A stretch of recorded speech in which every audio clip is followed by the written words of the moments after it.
इस बच्चे की तरह हजारों लाखों बच्चे हैं जो कि जो ग्लानि ये फील कर रहे हैं वो आप भी कर रहे होंगे। हम चाहते हैं कुछ इनकी जुबानी आप सुनिए कि क्या परेशानी इनके साथ है और क्या इनका फीलिंग है। मैं Rahul Kumar, thank you sir. सबसे पहले मैं ये बोलना चाहता हूँ, जब गवर्नमेंट बोर्ड की रिजल्ट जारी करती है, मेरा 75% से ऊपर था और मेरे में डिस्टिंक्शन लगा हुआ था। आज 80 नंबर से ऊपर होने के बाद भी मुझे ये बोल दिया जाता है कि आप मेरिटोरियस नहीं है। 2019 में नोटिफिकेशन आता है, ये बोला जाता है 2019 में एग्जाम होगा। 2019 में मेरा ग्रेजुएशन फाइनल हुआ। उस वक्त मैं 12वीं में था, 12वीं लेवल से फॉर्म भरा। मेरे ग्रेजुएशन पास हुए इतने दिन हो गए कि अगर मैं MSc या MTech कुछ भी करता तो मैं उससे ऊपर चला जाता, PhD में भी होता। लेकिन मैं 12th लेवल के लिए मैं क्वालिफाई नहीं कर पाया हूँ। सेम एग्जाम के लिए ग्रेजुएशन वाले मेरे से कम नंबर लाकर के ये हैं, वहां से क्वालिफाई हैं। तो सबसे पहली बात आपको ये समझना होगा कि कोई भी ग्रेजुएशन वाले इसमें नहीं छटेंगे, क्योंकि जब 10 टाइम्स बोला है रेलवे, उसमें सेल्फ कॉन्ट्राडिक्टरी ये है कि 10 टाइम्स वो यूनिक नंबर थे, वो 10 टाइम्स यूनिक कैंडिडेट थे। तो 20 टाइम्स यूनिक कैंडिडेट क्यों नहीं? आप आम को आम से ही कंपेयर कर सकते हैं, लीची से नहीं। क्वांटिटी ऑफ कंपैरिजन सेम होना चाहिए। ऐसा नहीं कि आप ये बोलेंगे और इस बार अलग अलग, पिछले बार अलग को करेंगे और इस बार सेम को करेंगे। ये रेलवे की इसमें गलती है। अगर रेलवे अपने जगह सही है कि नहीं, कि मैंने नोटिफिकेशन में बोल दिया, तो सबसे पहले कि रेलवे का नोटिफिकेशन गलत है उसे सुधारा जाए, अपने आप ये रिजल्ट गलत हो जाएगा। अब आपको ये बात समझना होगा कि एक स्टेट है, वहां पर मान के चलते हैं कि वैकेंसी निकला जज और एडवोकेट का, सेम एग्जाम लिया गया। अब जज की सीट ज्यादा थे चूंकि, तो क्या वकील से ज्यादा वकील का ज्यादा कट ऑफ होगा, जज का कम हो जाएगा? ऐसा कैसे हो सकता है? मतलब कि जो जज बनेंगे वो वकील के लिए भी क्वालिफाई नहीं करेंगे। हमारी मांग है, जो 2019 में 12th लेवल पर भरे थे वो सारे अब ग्रेजुएट हो चुके हैं। जैसे ग्रुप डी में ये भेजा गया, पोर्टल दिया गया कि फोटो अपलोड करने के लिए, हम लोग भी अपग्रेड हो चुके हैं। हमारा 12th किए बहुत, ग्रेजुएशन किए बहुत दिन हो गया है, 2 साल से ऊपर हो चुका है। मैं ये कहना चाहता हूं कि हमें भी पोर्टल दीजिए, हम भी अपलोड कर देंगे कि हम ग्रेजुएट हो चुके हैं। नहीं तो आप 2019 में एग्जाम क्यों नहीं लिए, जिस वक्त हम 12th लेवल के थे? अब हम भी ग्रेजुएट हो चुके हैं। अब दूसरी बात यह है कि नहीं तो आपको 20 टाइम्स रिजल्ट देना होगा। आपने यूनिक कैंडिडेट की बात करी थी, आप पिछले आप उससे भी कम ले रहे हैं। आप अलग अलग, जिस पोस्ट के लिए मैं डिस्क्वालीफाई हुआ हूं उससे 15 नंबर नीचे वाले उससे ऊपर पोस्ट के लिए क्वालिफाई किए हैं। हम कैसे मेरिटोरियस नहीं है? हमें बोला गया कि आप मेरिटोरियस नहीं है। भाई कैसे नहीं है? आप सबसे पहले ये बता दो कि आप 80 नंबर से ऊपर लाते हैं, आप उस पोस्ट के लिए क्वालिफाई नहीं कर पाते हैं। सिंपल पोस्ट के लिए, नीचे पोस्ट के लिए, आप ऐसे पोस्ट के लिए क्वालिफाई करते हैं जिसपे 5 साल बाद आपका प्रमोशन होकर के जाना है। सेम क्वेश्चन, सेम एग्जाम, आप कैसे उससे कम नंबर को आप ऊपर पे ये कर सकते हैं? सबसे पहले आप 20 टाइम्स ये करेंगे, कॉमन रिजल्ट जारी करेंगे तो ये अपने आप सही हो जाएगा। IPS में 150 एंट्री होती है और IAS में 180 एंट्री होती है। तो इस हिसाब से IPS का कटअप ज्यादा हो जाना चाहिए था IAS से, लेकिन नहीं होता है क्योंकि प्री सिर्फ स्क्रीनिंग का होता है। अगर प्री में आप ऐसा कर देंगे तो बहुत सारे IRS, IFS जो है वो IAS के लिए क्वालिफाई करेंगे, और जो IAS अपने हिसाब से बने हैं मेंस लिख करके, वो क्वालिफाई भी नहीं किए होते। तो सबसे बड़ी बात है यही है कि आप तरीका सुधारिए। आप ये बोलेंगे कि नोटिफिकेशन में मैंने ये लिख दिया तो इस हिसाब से मैं ये करूंगा, तो ऐसा नहीं होगा। आप नोटिफिकेशन ही गलत दे रहे हैं, और नोटिफिकेशन भी आपका सेल्फ कॉन्ट्राडिक्टरी है। 10 टाइम्स और 20 टाइम्स में यूनिक कैंडिडेट होना चाहिए। पिछली बार आपने यूनिक कैंडिडेट लिया तो इस बार भी यूनिक ही होना चाहिए। दूसरी बात, जो भी सिलेक्टेड हो चुके हैं उन्हें भी हमारा साथ देना चाहिए, क्योंकि आज अगर आप हमारा साथ नहीं देंगे, कल होकर के रेलवे प्राइवेट होगा तो हम भी आपका साथ नहीं दे पाएंगे।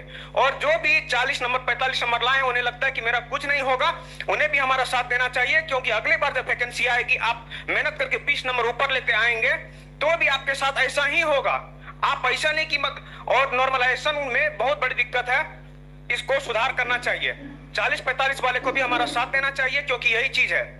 और मैं उस पेरेंट्स से भी ये गुजारिश करना चाहता हूं कि आप उन्हीं को वोट दें जो आपके बच्चे का भविष्य देखें। ऐसा नहीं कि आप हिंदू मुस्लिम या फिर कोई दंगा फसाद या फिर किसी के इन्फ्लुएंस में आकर के आप किसी को वोट कर रहे हैं। आप एक चीज को बहुत ध्यान से समझने की कोशिश करिए कि इलेक्शन में रैलियां होती है, कोरोना है फिर भी रैलियां होती है। अभी रोक दिया गया है क्योंकि कहीं पर उसकी सरकार है जो कि पहले से पावरफुल है। डेल्टा वेरिएंट में जब लोग मर रहे थे, बंगाल में उनकी सरकार नहीं थी, तो वहां पर रैली किया गया क्योंकि उन्हें माहौल बनाना था रैली करके। अब वो आदमी यूपी में बंद कर दिया है इसलिए क्योंकि उनका पहले से माहौल है, वो वहां पर पावरफुल है, उनकी सरकार है।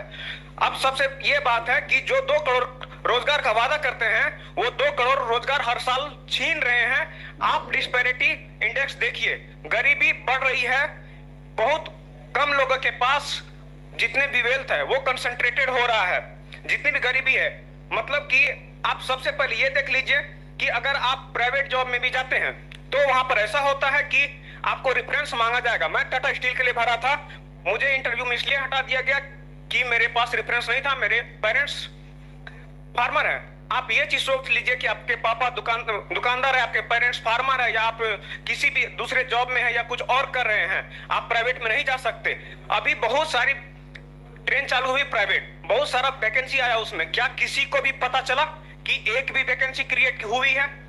अगर सरकारी में 6 वैकेंसी आती हैं तो उसका नोटिफिकेशन आता है प्रॉपर, हम उसके लिए फाइट कर सकते हैं। लेकिन क्या किसी को भी पता चला कि इतने सारे प्राइवेट ट्रेन में लोग कहां से भर्ती किए गए? ये उसके ठेकेदार, उसके आसपास के लोग। ये बहुत ही अच्छा एक क्वेश्चन ये उठाया कि अभी आप देख रहे होंगे कि निजीकरण का जो बढ़ावा मिल रहा है रेलवे में, अभी देख रहे हैं कि आउटसोर्स करके रेल मिनिस्ट्री खुद बोले, रेल मिनिस्टर बोले हैं कि आउटसोर्स करके हमने बहुत सारी बहालियां की है। तो इसका ये कहना है कि जिस तरीके से रेलवे भर्ती बोर्ड बना है, 5-6 पोस्ट का भी अगर वैकेंसी आता है तो उसके लिए आप प्रॉपर वे में वैकेंसी निकालते हैं, अपना वेबसाइट पे डालते हैं, सारा प्रोसेस करते हैं। अभी जो इतनी बहाली प्राइवेट सेक्टर के आउटसोर्स किया जा रहा है कि उसका एडवर्टीजमेंट कहां पर निकलता है, कितने बच्चों को इसका पता चल पाता है? तो ये बहुत ही जायज मांग है। इसका ये कहना है कि अगर उस तरह का भी वैकेंसी आप निकालते हैं तो उसका भी टेंडर आप रेलवे भर्ती बोर्ड को ही दे दीजिए, कहिए कि आप इसी माध्यम से अपना प्राइवेट का भी वैकेंसी दीजिए और यही बच्चे वहां पर भी फॉर्म भर करके जाएंगे बाय प्रोसेस। लेकिन ये पता भी नहीं चलता है कि अंदर बहाली कहां से हो जा रही है। और हमको लगता है कि ये 100% इसका जायज मांग है। मांग तो बहुत सारी है, रेलवे की खामियां बहुत सारी है और बारी बारी से सारी खामियों पर अभी हम चर्चा करेंगे। और आप बच्चों को भी ये समझना पड़ेगा और इस बात को समझ करके जब तक आप विरोध नहीं करेंगे तब तक आपको उचित न्याय नहीं मिलेगा। एक बच्चा और मेरे साथ में है, आप इसका देखिए कि रॉ स्कोर कितना है, नॉर्मलाइज मार्क्स कितना इसका है, और तब जाकर के इसका रिजल्ट नहीं हुआ, अपने आप में कितनी बड़ी बात है। बताओ तुम अपने बारे में, नाम क्या है, शुरू से बताओ, प्रॉब्लम क्या है? मेरा नाम शुभम कुमार है। मेरा नाम शुभम कुमार है और मेरा रॉ स्कोर 80 है और उसके बाद मेरा नॉर्मलाइज 86.6 है। उसके बाद भी मैं 12 से भरा था, उसके बाद भी मेरा रिजल्ट नहीं हुआ। और जबकि ग्रेजुएट का सब कट ऑफ मेरा पारा में उस समय 12 से भरा था, मेरा कुछ नहीं हुआ। उसके बाद से समझ में नहीं आ रहा हम क्या करें, आगे का कोई भी एग्जाम उसके लिए भी दिमाग में पढ़ाई का नाम ही नहीं आ रहा इस रिजल्ट देख के। अब समझ में आ रहा है 86 नंबर ला के भी हम कर क्या सकते हैं। रॉ स्कोर जबकि 80 है, 80 नंबर ला के भी कुछ नहीं हो सकता है। रॉ स्कोर 86 है, किस हिसाब से नॉर्मलाइज हो रहा है, क्या आ रहा है कुछ समझ में नहीं आ रहा है। आगे क्या हम करें कुछ समझ में नहीं आ रहा है इस हिसाब से रिजल्ट देख के। जबकि ग्रेजुएट लेवल का जितना कट ऑफ है सब हम पा रहे हैं, जबकि ग्रेजुएट हम अभी ग्रेजुएट हो चुके हैं, फिर भी हमारा कुछ समझ में नहीं आ रहा हम क्या करें। उस समय जबकि हम 12 पे थे, जब 12 से भरे थे, ऐसे में ग्रेजुएट का सब कट ऑफ पार है, 12 में कट ऑफ पार नहीं हो पा रहा है। इलाहाबाद बोर्ड से ऐसा हाल है। अब देखिए इसका आफ्टर नॉर्मलाइजेशन 86 प्लस है। अब 86 पर रिजल्ट नहीं होना, आप खुद अंदाजा लगा सकते हैं कितनी बड़ी बात है। कोई इतना अंदाजा लगाएगा कि 86 कट ऑफ जाएगा? यहां तक कि आरआरबी बेंगलोर में आप देखें कि एक पोस्ट का 94 कट ऑफ गया, 94 कट ऑफ गया। तो आप समझ सकते हैं कि इतना हाई कट ऑफ, इतना हाई कट ऑफ इसलिए गया है, हम लोगों का अनुमान था कि 55 से 65 के बीच में रिजल्ट हो जाएगा। और आप यकीन मानिए कि जो 20 टाइम्स रिजल्ट देने की बात कही गई थी, अगर ओवरऑल अलग अलग उतने बच्चों को लिया जाता, यानी कि 7 लाख प्लस अलग अलग बच्चे अगर उसमें से आते रिजल्ट में, तो आप यकीन मानिए कि 55 से भी कम आपका कट ऑफ जाता, उतना कट ऑफ नहीं जाता।